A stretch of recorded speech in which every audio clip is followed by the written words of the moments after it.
Coming out of the first book of Samuel, chapter 3. And the child Samuel ministered unto the Lord before Eli. And the word of the Lord was precious in those days. There was no open division. And it came to pass at that time, when Eli was laid down in his place, and his eyes began to wax dim, that he could not see. And the lamp of God went out in the temple of the Lord, where the ark of God was, and Samuel was laid down to sleep. That the Lord called Samuel, and he answered, Here am I. And he ran unto Eli and said, Here am I, for thou callest me. And he said, I called not. Lie down again. And he went and lay down.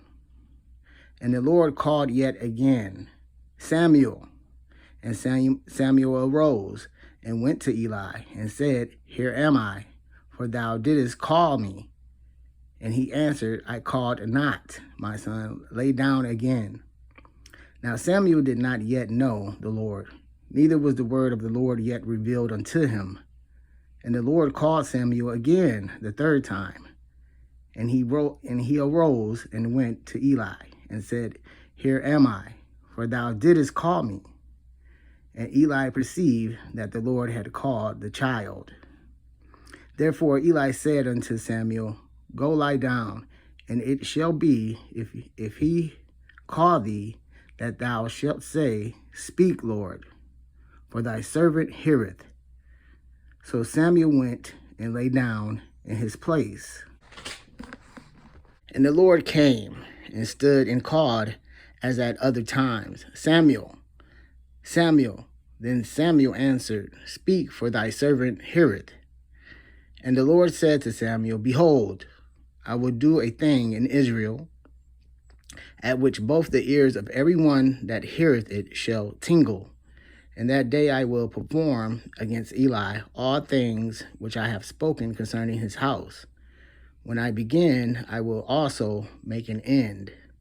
For I have told him that I will judge his house forever for the iniquity which he knoweth, because his sons made themselves vile, and he restrained them not.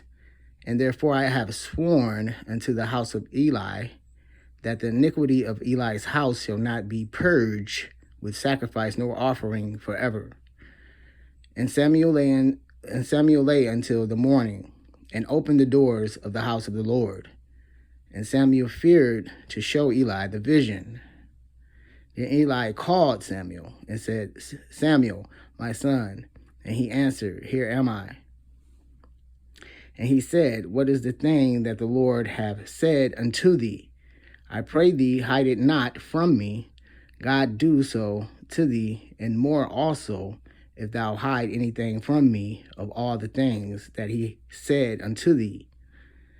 And Samuel told him every whit, and hid nothing from him.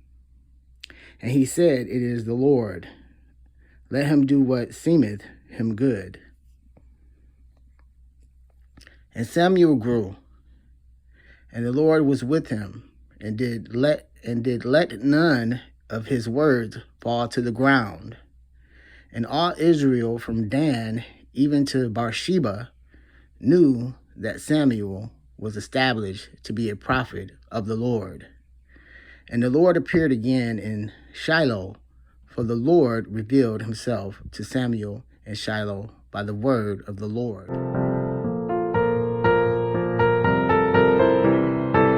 In the foregoing chapter, we have had Samuel, a young priest, though by birth a Levite only, for he ministered before the Lord in a linen ephod.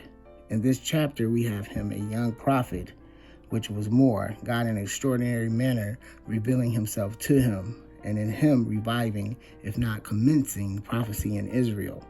God's first manifestation of himself in an extraordinary manner to Samuel, the message he sent by him to Eli, the faithful delivery of that message to Eli, and his submission to the righteousness of God in it. The establishment of Samuel to be a prophet in Israel. To make way for the account of God's revealing himself first to Samuel, we are here told how industrious Samuel was in serving God. According as his place and capacity were, the child Samuel, though but a child, ministered unto the Lord before Eli. And it was an aggravation of the wickedness of Eli's sons that the child Samuel shamed them. They rebelled against the Lord, but Samuel ministered to them. They slighted their father's advice, but Samuel was observant of them and ministered before Eli under his eye and direction.